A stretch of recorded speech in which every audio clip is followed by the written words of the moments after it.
Шести ден предизборна кампања во општина Ново Село. Покрај председател во оваа погранична општина во југоистокот ќе се избира и нов градоначалник. Но мирната атмосфера во селото не навестува дека овде се случува политичка битка за еден градоначалник.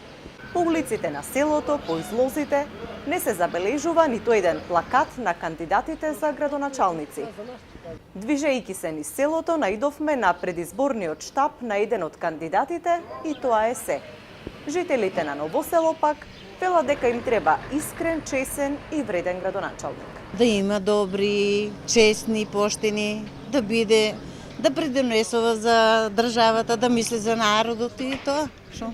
Аби работа да има и да не се одат млади на нам, да има се добро да ни е. Оваа општина во моментов екзистира од земјоделие, но и од туризам. И се разбира од парите што ги испраќаат македонските иселеници во западните земји. Најмногу бенефит имаат од гостите од соседна Бугарија, кои доаѓаат на пазар или во посета на рестораните.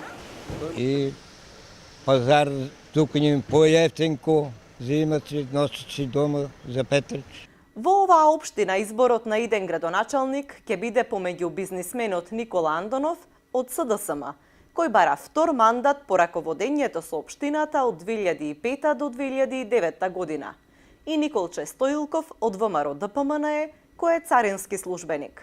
Идниот градоначалник на Ново Село ќе го започне мандатот во нова и реконструирана општинска зграда. Општината, која што има највисока стапка на иселување во целиот југоисточен регион, потроши половина милион евра за доградба и реконструкција на административната зграда. Изборите во Ново Село се одржуваат по оставката на Боро Стојчев, кој лани во јули беше уапсен во обид на шверц на цигари заедно со членови на неговото семејство преку македонско-бугарската граница.